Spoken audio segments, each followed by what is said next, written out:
Hello, everyone. Welcome back to the Plutonium Show. Hello. Thank you so much for joining us once again. I feel like it's been forever. I don't know why. Yeah, I feel like we're on beat. Maybe it's been 2 weeks. Maybe it's 3. Maybe. But I also wouldn't be surprised if a week just randomly disappeared. Yeah, I feel like sometimes that happens. Because we do have work and, things outside of YouTube. Random, but I'm wearing stripes today because by the time you see this, we will be in the cinema watching... Is it a sequel or then a remake? It's a sequel. Okay. The sequel of Beetlejuice, which we weren't born when the first movie was made. Yeah. And so last night, because we didn't want to miss any references, we watched the 80s version. It was in 88, I think. Oh my God. If there ever was an 80s movie. Yeah. From the hair to the dresses. And it was so 80s. And it didn't age well. If I may say so. I am not a child of the 80s, but it did not age very well. When I'm watching these, I have to look at them like a history lesson because I'm considering that this is a time before computer graphics were normalized in film, right? This is years before Jurassic Park was about to hit and people were going to take CGI seriously. So I think the new Beetlejuice is also going to have a lot of practical effects in it to kind of, go with that, which I find very charming. Yeah. Even with Star Wars, and then they changed from like practical effects to all CGI, and it's like it loses that charm. So I'm hoping there's still that charm there. Yeah, we'll find out, and let us know if you're going to go see it as well and what you think, and if you're a fan of Tim Burton. Yesterday was the second anniversary of the late Queen Elizabeth II's passing, so I can't believe it's been that long, actually. Yeah, it honestly feels like it happened not that long ago. I remember when it happened. I was actually at work, and you were at work, and then your cousin sent you. Yeah. I think it was a meme about the Queen coming back to haunt Meghan or something, and we didn't get it. Yeah, I was like, oh, that's really funny. And then later on, I was like, oh. Yeah. Oh, hold on a second. And I messaged him back like, I thought you were joking. I thought he was joking too. Man. It was surreal. I remember being kind of in a trance the whole day in the midst of working and doing math assignments. Yeah. Yeah. And it was a few days before we went to Europe. Oh, yeah. Anywho. So, yeah, it's been 2 years. There will never be anyone like her. Nope.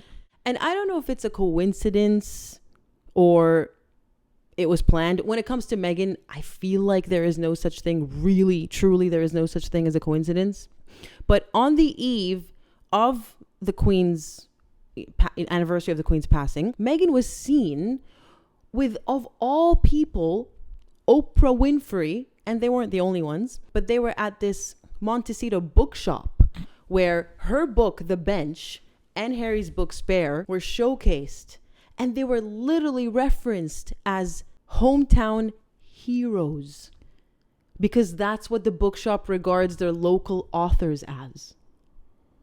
Hometown heroes. I think Zach's face says it all. What? Where do we start? Okay. Did Oprah give away too many cars? Is she that broke that she's stooping this low again? Like, seriously? Did you not learn your lesson from last time? Being seen with Meghan. To be fair, it's this whole Montecito clique. They all live in the same area. And I think if anything, and we know people like this in real life, Meghan is the one who is latching on to these people. Like they're just going about their business, going to this book opening or library bookshop opening. And it's all elite people. They have ties to Meghan's PR agency, WME. So you can see how Meghan is just most likely attaching herself to the event rather than Oprah being willing to be seen with her. Yeah, I understand entirely that Meghan is the one instigating all of this, but you still have to be complicit, to get there. I feel like Oprah would have had to go at some point. Yeah, all right. And that's too much. Well, Oprah has no scruples. She has no morals. Yeah. I mean, look what she did to the royal family. Look what she allowed to be done without doing her job. Isn't she a journalist? I don't know. A TV personality who asks questions and who people look to as, at least in the past, as a source of credibility. Someone who people might have trusted once upon a time because they were on TV. And unfortunately, there is this, they're on TV, they're more trustworthy. And unfortunately, just like last time, in fact, even last time, it's kind of like, all right, Oprah did a no-no. All right. You know, maybe she didn't even know how crazy this was going to be. But for me once, now I'm wondering how much of Oprah's career is not true. How many things that, again, wasn't our era, you know, but if you went back in history and saw all the things that Oprah did, how many of those things are truthful now? A lot of people who are older than us and, you know, our parents' age, and they really, you know, kind of grew up watching, not grew up, but by the time they were adults, the Oprah show was at its heyday. They were the demographic, essentially. Exactly. Thank you. See, this is why Zach is with me on this podcast, because I can't talk. So a lot of the audience is of that age, and I have seen in the comment section a few comments about Oprah being shady herself, and she's not exactly, I mean, the Harvey Weinstein connection and everything. I haven't done a deep dive into that. Maybe it's worth doing. Maybe. But yeah, it's another case of birds of a feather flock together. As far as Hollywood goes, there's not a single person in Hollywood that doesn't have skeletons in their closet. I get that. And I don't expect anyone to be perfect. I don't, you know, everyone's done things that they are ashamed of, regret, all this sort of stuff. So I don't expect someone to be perfect just because they're on a screen. However, I always come back to this, and this goes for people on TV, people on YouTube. You have a responsibility to your audience. The bigger your audience, the bigger the responsibility. So how many times has she misled people? And for what reason, if this is true? This is kind of like a can of worms, I think. Yeah. In my opinion, just based off her interview with Meghan and how she didn't come out to correct anything or apologize or set the record straight, and she pretended, it's a family affair, I've got nothing to do with it, I hope they, you know, reconcile. No, you gave this woman, a liar, a platform, and you allowed her to disseminate her lies to 50 million people tuned in. And then not to mention everyone else who caught on later and watched the recorded version. She perpetuated the attacks. She allowed for these attacks to take place against the royal family. Yep. So that in itself is enough for me to make some sort of a judgment on her character. Yeah, I think so too. And I think there would have to be a lot of supporting evidence to prove otherwise. Yep, which so far has not surfaced. Nope, nothing. There is this strange dichotomy messaging that is being put out by the Sussex PR that is making my antenna, stand up, which is basically Meghan. A lot of PR has been put out recently about her moving on. Again, it's old. It's a broken record. We've done this before. I know. And it's not even, we're not even done. It's a broken record. The broken record of Montecito. You know what it's like? If you have like a proper theater in your city and you're like, a theater show is coming. The Rocky Horror Show. Okay, you see billboards for it, and years later you see billboards for it again because the show keeps cycling. That's what it is. Yep. This is a theater show that keeps coming through town. Yeah, absolutely. Ugh. You have no idea. Like, this is just the beginning. So she's on her, in her healing phase, as they say, and she's also entering her chapter of joy. Now, more word salad. I don't even know what that means because honestly, Meghan, I'm sorry, but you seem incapable of feeling genuine, true joy. I mean, anytime you look at her on camera, in a photo, in a candid, it's this fake, painful, plastered on Cheshire grin that she has. It never reaches her eyes. Mm-hmm. You can tell she's a phony. I know people like this in real life where it's almost like they're grimacing. They're trying so hard to pretend that they're having a great time. Yep. That is not joy. And I genuinely don't know if Meghan Markle, who married a prince who was once called the most eligible bachelor in the world, can't experience joy, if that wedding day that we all saw wasn't genuinely joyful for her, it was all a performance, then I don't know what would. I don't know what would be joyful. I mean, I'm trying to imagine if she was the only woman in a room full of men and all those men were paying attention to her. Is that the recipe? Like, she's obviously that sort of woman, but even then, would she crack an honest smile? Yeah. I don't think so. I don't know. So it's really ironic that she's saying it. And it's once again a repetition, because I believe she said this in Colombia. Don't know why I have to say it like that. When she was on the last day, when she was on stage and she was a sweating mess, and you could see that, she looked a mess. Yeah. She really looked a mess. The last day, when you can see her black bra through her white top because she was sweating. I mean, this is a woman thing, but we know not to wear black undergarments. Hold on a second. No. It's not a woman thing. It's a common sense thing. Yeah. All right. I'm a guy and I know you don't wear black under white. What the hell? Apparently, did you guys know you wear red? Not even of course there's nude skin tone, but apparently you wear red under white specifically, and it doesn't show. Really? I haven't tried it yet. But if anyone in the audience, any ladies out there, if you've tried red bras under white t-shirts or shirts, let me know. It's fascinating. Interesting. Yeah. That must be some sort of optical illusion, like that dress that was like two different colors depending on who was looking at it. That was years ago. It's so long ago. I was in school when that happened. So yeah, it's this whole concept basically of Meghan is fine, Meghan is thriving, Meghan is moving on, and she's entering her chapter of joy. If you have to say it. But then you look at her husband and the PR surrounding her husband. You would think these two were truly separated, or at least on separate paths, because while she's thriving and moving on, he is still demanding an apology from the royal family, insisting that things will not be okay between him and his family unless and until he receives this apology. I even read reports that he's demanding some kind of a press conference confirming said apology, specifically to Meghan Markle. And of course, his appeal for security, for taxpayer-funded security. It is official now. On either the 8th or 9th of April next year, his appeal will be heard.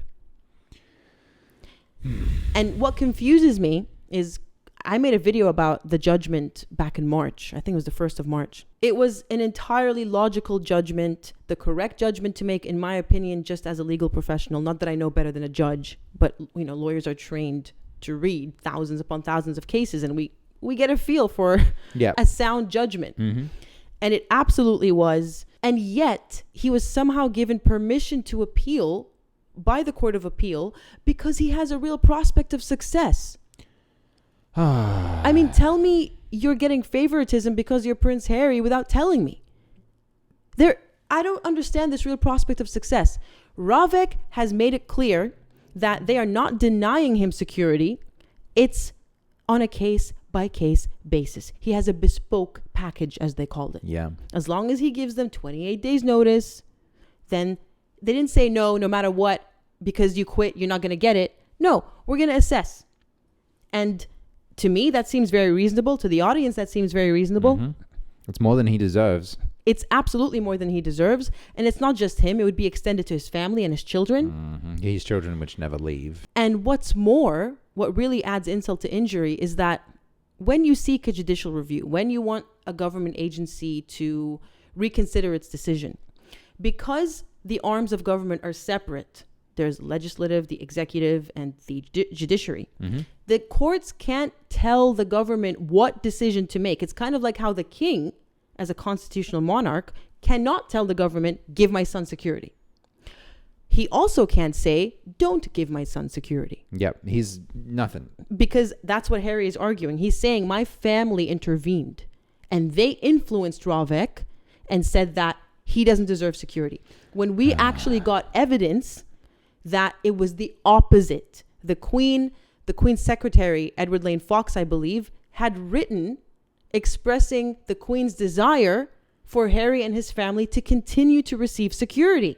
Yeah, wow. Literally denying factual evidence. Yes. Yeah, I mean, he married the right woman. So it's the opposite.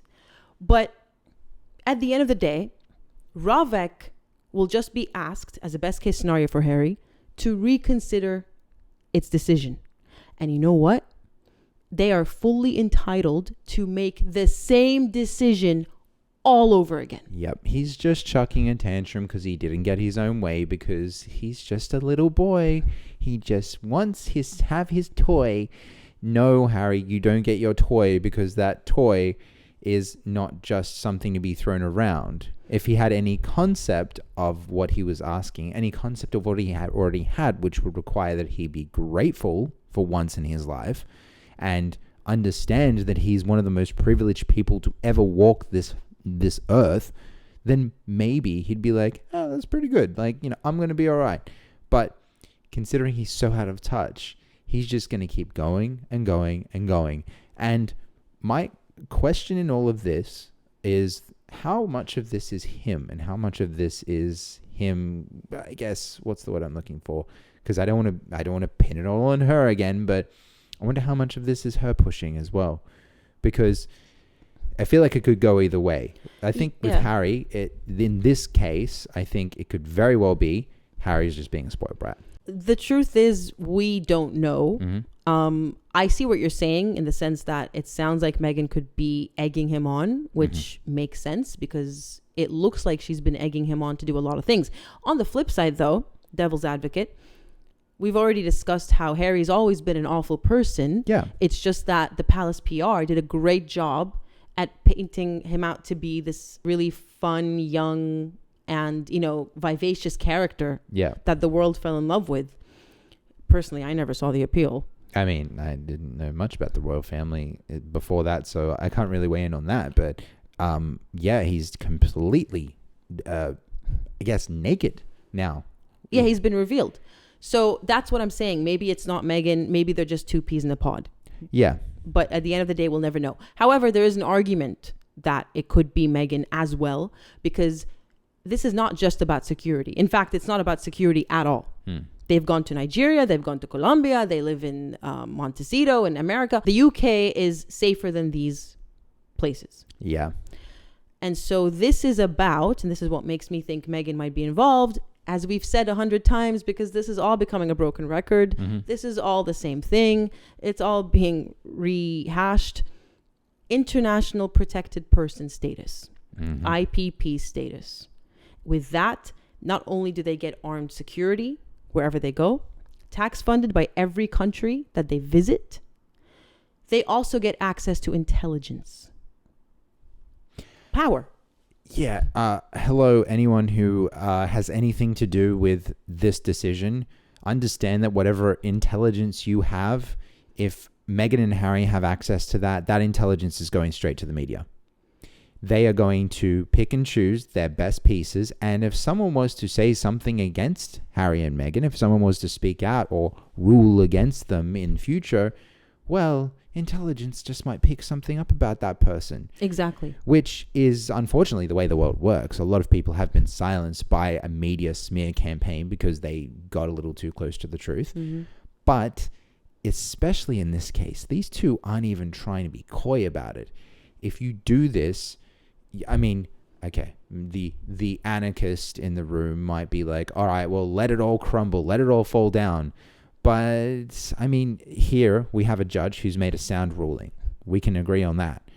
So is that judge ever going to be allowed to make a sound ruling in future when he has Meghan and Harry puppeteering his every move, going, you better say the right thing or we're going to let this slip about you? Exactly. And I really would love to know on what basis that appeal was allowed, other than the real prospect of success, because that's not the only criterion.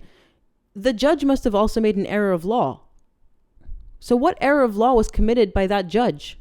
It was against Prince Harry. That was it. And that's not an error of law. That's being a spoiled brat. I'm starting to think that's what it was. Yeah, I would love to see the appeal thrown out. I'd love to see them retract that. The same way that Harry wants this judge to decide otherwise, I would love someone else to decide otherwise whether this appeal should go or not, because it's just a waste of time. And money. People's money.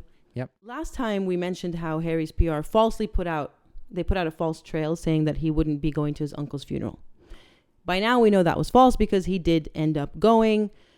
It was apparently low-key, except we found out because someone leaked it to the media. Who could that person be, I wonder?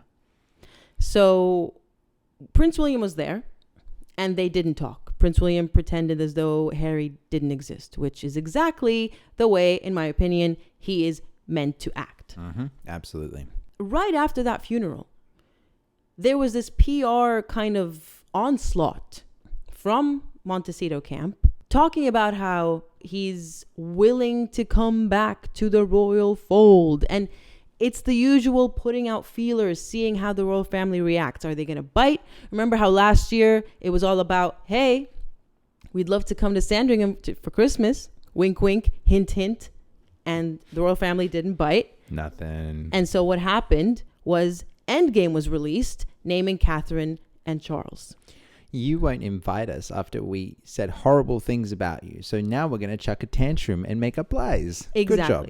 Exactly. Well, it looks like whatever happened last year is repeating again, because just like the royal family didn't bite last year, it seems like they're ignoring him and calling his bluff again. We have articles from the Daily Beast where Prince William's friends apparently ridicule Harry for his very thick strategy, which is basically the broken record strategy. It's like, hey, I'm willing to come back. I'm willing to do half in, half out specifically. And it's the definition of insanity, right? Doing the same thing over and over again, expecting a different result. That is what's going on. And so once that happened, the PR machine changed its tune. It went from, which is still a broken record, mind you. We've heard this one before as well. It went from, I'm willing to accept an apology, willing to come back, yada, yada, yada, half in, half out, to Harry's incredibly happy in the US with his wife and family. He is loving his life in America. He has no intentions of leaving. And this one really cracked me up. Not without my Duchess. Prince Harry won't make a royal return without Meghan Markle next to him. Not without my Duchess. Now, I put out a poll on the community tab on YouTube asking the audience, what would you think about Prince Harry returning? Basically, in what capacity should Harry be welcomed back by the monarchy if he chooses to return? There is a 1% vote. I don't know who the heck you are. You might be a sugar. Yeah, I wouldn't be surprised. That voted full capacity as a senior working royal. 12% said private capacity, just like his uncle Andy. And 87% said zero capacity, just like his great-granduncle, Traitor King Edward. Love it. Love it. It's good to see people come together for a common good. And you know what? Prince William seems to be on the same page as the rest of us, because if reports are to be believed, it's basically well known now that once he ascends the throne, the Sussexes are over. It makes me feel so much better, because we've talked about this before, how King Charles can be a little bit too soft, being his son. He's, unfortunately, he's got a soft spot. It's like, all right, just because you helped create that person doesn't mean that person's going to be a good person. And it doesn't mean you should just allow them to do whatever they want and always forgive them. We've been over that. Another broken record.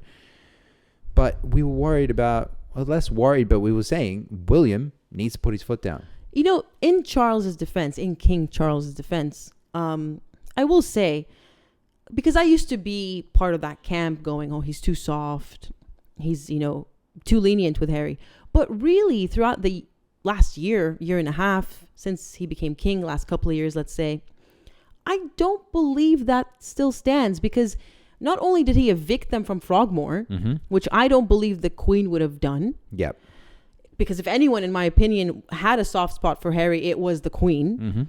But not only did he do that, but he's been completely just stonewalling them, just ignoring them, keeping them at bay. Harry came to see his dad, when the king was diagnosed, and he spared him 12 minutes. Yeah. The king. I remember that. Yeah. And then flew off, right? And flew off. Yeah. Like boss mode. Sorry, King I have mode. people who are actually important to speak to. Bye. I think he flew off to Sandringham to start his isolation and recovery. Yeah. So he was like, yep, 12 minutes. That's all you get. Yep. So I don't think it's very fair to say that King Charles is soft. I think a lot of people expect some kind of dramatic, not off with their heads, obviously, but strip the titles, denounce them publicly. You are no longer part of the family.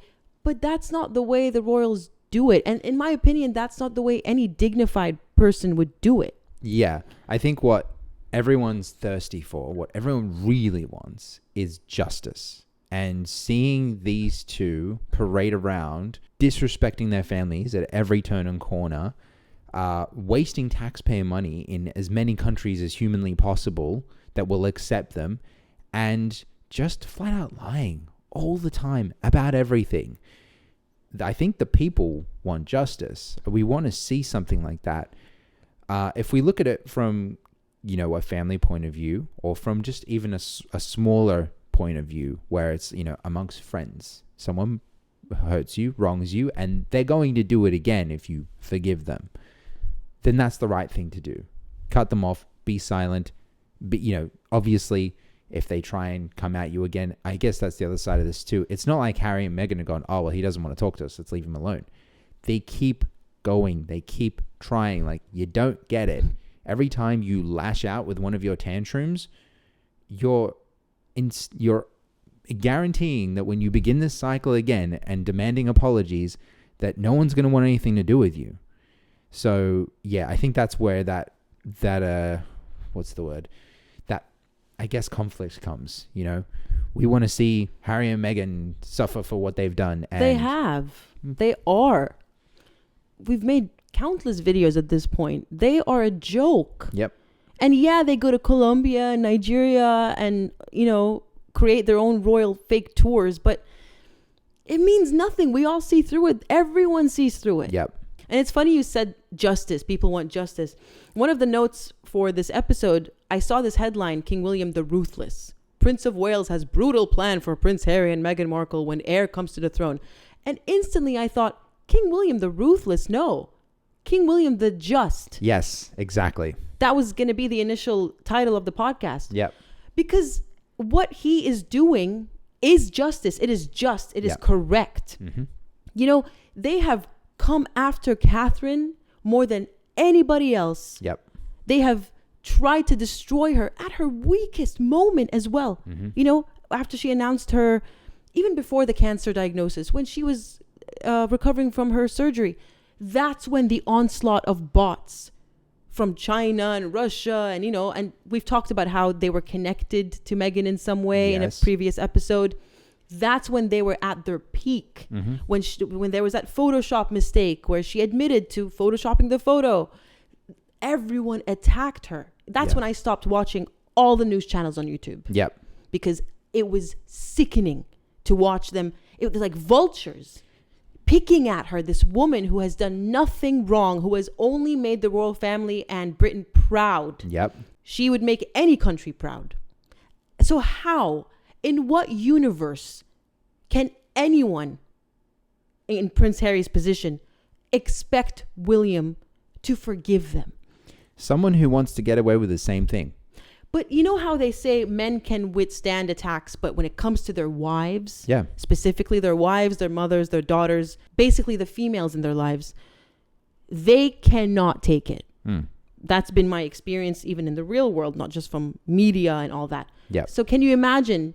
Imagine if someone was coming after me the entire time. I don't think you would be very quick to forgive them. No, it's over. It's over at that point. Like, I'm going to pull out all the stops for that. Especially when, this is, of course, assuming the person hasn't done anything wrong, like Catherine. Yep. So never in a million years can I see William forgiving Harry, especially as long as he's with Meghan.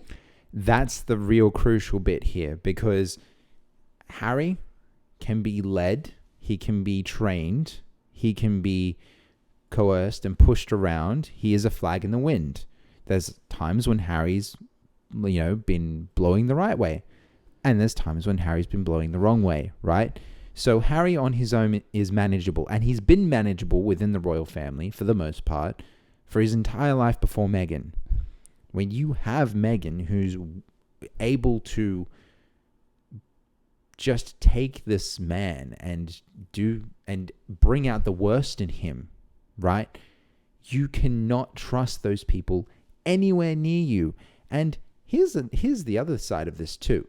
This is what Harry and Meghan did based on what Catherine has gone through now, without the intelligence that they're demanding. So imagine what they would do with that intelligence, because within that intelligence would be what William and Catherine are up to.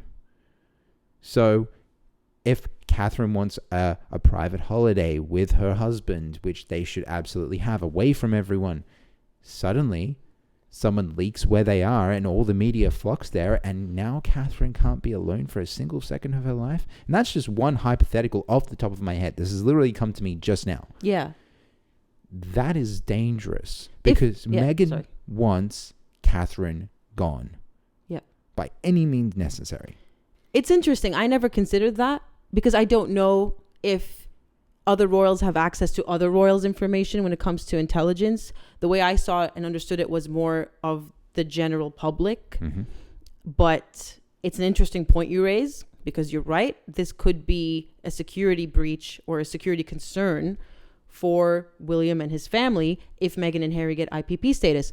But the truth is, I don't know if that's the level of security clearance or security access that they will get if they get IPP status. But very interesting point, and would love to hear what the audience has to think about that one, because I don't think I've ever heard anyone else raise that point. Granted, I really don't watch other YouTubers that talk about this topic because I like to keep my opinions, my ideas, my topics, and our conversation completely unbiased and uninfluenced. It's not like I don't like them or they're beneath me. I watch Beeps Kelly because she talks about fashion. So if it's like fashion and it's not related, but otherwise, I've never heard it been said. I also watch Ibble Dibble, but she hasn't been there for I'm talking 3 months. Yeah. So if anyone knows if she's okay or anything, because I'm a big fan of that channel as well, but yeah, literally disappeared. Anywho, a bit of a tangent. I think what really gets to me is how these people, it's not just Meghan and Harry. That's why it's so important to talk about them, because they are the mascots for people like them. People that you may know in your life, people that we certainly do in our lives. What these people don't understand is that they're not wanted. Nope. Nobody likes them. Nobody wants to be around them. Nobody wants to associate with them. And it's got nothing to do with the color of her skin or his ginger hair or whatever discriminatory reason that they come up with. And everything to do with their personalities, their lack of trustworthiness. These are snakes. Yep. Everyone can see that if you're going to treat your family like this in public, because we all have our issues with our families, but we don't air them out. Nope. If you're going to do this in public, then what are you going to do to me? Yep. And they don't understand. This is the thing. If I were in their position and I wronged my family, I wouldn't have the guts to put out these PR, or demands for apology, even if it was a private demand for an apology. Yep. Who are you to demand an apology? You wronged them. You owe them an apology, even if it's not public. I'm not going to be there and go, we better get proof. If they apologize to their family members eye to eye in private, that's good enough. That would have been the case if they hadn't already aired everything or made up things about their own family. I think at this point, what the royal family deserves is a public apology, because that public apology would thus put a stop, well, you would hope, put a stop to everything else they've said. It would be Harry and Meghan essentially saying, yeah, we messed up. Yeah. A private apology in any other circumstance. Oh, I did something. I shouldn't have done it. I'm sorry. Hey, sure, go for it. But these two, they need the full extent of it. It might be unreasonable for other people, but it's not unreasonable for Harry and Meghan because of how many unreasonable things they've done against their own flesh and blood. Yeah, that's an excellent point. I agree, actually. You're right, because they made the first step. They aired everything out. They made it public. They cast the first stone. And so they have to end it in a public manner. Yep. You're right. No, I agree with you, actually. We are running out of time, so we do have to wrap this episode up, but let us know what you think. Do you agree with Zach in the sense that the royal family deserve a public apology and nothing less? Or do you think that a private one will do? That's actually a very, very interesting topic in itself, and I'd love to see what you all have to say. I do want to say now they're, putting out more stories about the Spencers. So Diana's family want them over for Christmas. No. So I wonder if the Spencer family is going to fall for the bait and bite because it's like, again, broken record, same strategy, but different family. I mean, I just wonder who they'll be reaching for in 5 years, because it seems they just keep getting further and further and further away because less people are falling for it. Yeah. So it's the Spencer family this year. Yeah. Is it Diana's cousins, sisters, mothers, fathers? Like, yeah, I know what you're saying. Yeah. It's interesting. And I do wonder what Harry's motives were for going to the funeral. Because was this why? Another opportunity to network and get close to the royals, royal adjacent, going to the Spencers? I wouldn't be surprised. Meghan's obsessed with Diana. Yeah, so, that's going to be so messed up. Yeah, oh, my I wouldn't goodness. be surprised if she wants to get access to the family and, get cozy with them, to use them. Yeah. Oh, can I sleep in Diana's bedroom? Yeah. Oh. Imagine that. So, that's it for today. Thank you all for joining us, and we'll see you in the next one. See you then. Bye.